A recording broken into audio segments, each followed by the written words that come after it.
I once pretended to be a girl's boyfriend for just one night, and now she's my wife. That night started like any ordinary Friday evening. I was sitting alone at a downtown bar halfway through a beer, already planning to head home and watch basketball. And then suddenly, a woman I had never seen before walked straight up to me. No warning, no hesitation. She grabbed my face and kissed me. A real kiss. I could still taste the wine on her breath. 3 short seconds, but long enough to make the entire world stop moving. When she pulled away, she looked directly into my eyes, terrified and pleading. "I'm so sorry, but please, just play along." Before I could even process what was happening, she turned around and smiled at the couple standing behind her. "Mom, Dad, this is my boyfriend." I froze. Her mother looked me up and down like she was calculating my net worth. Her father crossed his arms with the kind of expression that said he was ready to interrogate me for the next 3 hours. I should have told the truth. I should have said I didn't know this woman, that this entire thing was completely insane. But instead, I smiled and said, "It's really nice to finally meet you both. She's told me so much about you." And just like that, a fake relationship was born. Her name was Sophia. And somehow, I instantly became Andrew, a software developer who had apparently been dating her for 3 months after meeting at a coffee shop where she spilled a latte on my laptop. Every detail was a lie. But somehow, we played our parts perfectly.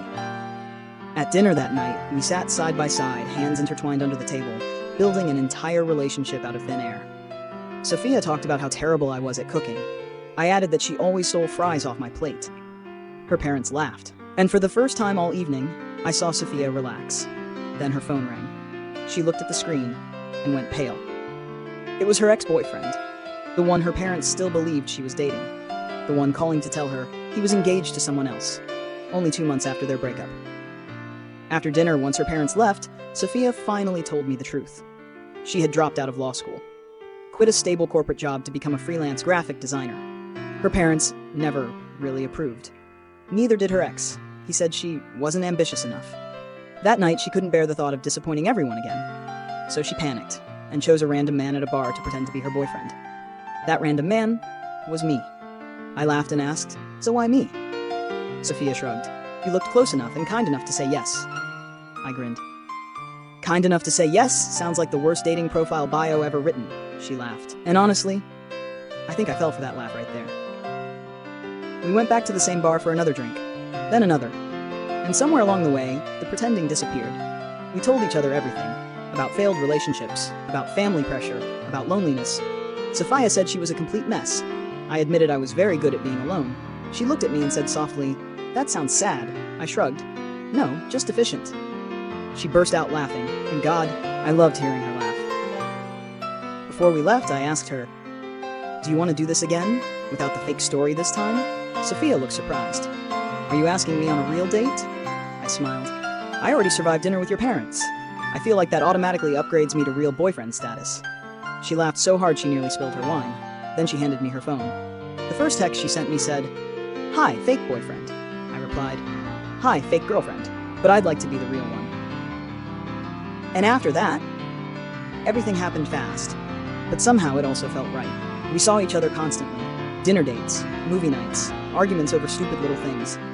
3 weeks later, Sophia finally called her mother and confessed everything. That the night they met me, we had literally just met.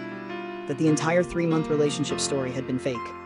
The silence on the phone was so long, both of us started sweating. Then her mother finally asked, "So, are you actually dating now?" Sophia looked at me, I took her hand, and answered, "Yes, now it's real." 1 year later, I brought Sophia back to the exact same bar, the exact place where she had grabbed my face and kissed me out of pure panic. This time, I got down on one knee and said, "1 year ago, you made me pretend to be your boyfriend, and somehow that fake relationship became the most real thing in my life." She was already crying. "So this time, will you be my real wife?" Sophia said yes before I even finished the sentence. The entire bar erupted into applause, and all I could think was, this was the best decision I had ever made. At our wedding, Sophia said something I don't think I'll ever forget. That night, I was terrified. But when I looked around that bar, I saw you, and I had one single thought in my head. She smiled through tears. Him. Years later, we still go back to that same bar every anniversary. Sometimes as 2 people. Sometimes as 3. After our daughter became old enough to hear the story of how her parents met. One day she asked us, "What if Dad said no?" I looked over at Sophia, then smiled, Then I would have missed the best thing that ever happened to me. 20 years later, we were still sitting in that same bar, still raising glasses together. Sophia held my hand and asked, "Do you ever regret saying yes that night?" I looked at the woman who had once been a terrified stranger in a crowded bar and smiled softly. "No, I'm just grateful. You chose me." Sometimes, love doesn't begin with perfect timing, not flowers, not fate, not some flawless romantic moment. Sometimes it begins with one person panicking, another person saying yes, and both of them being brave enough to see what happens next.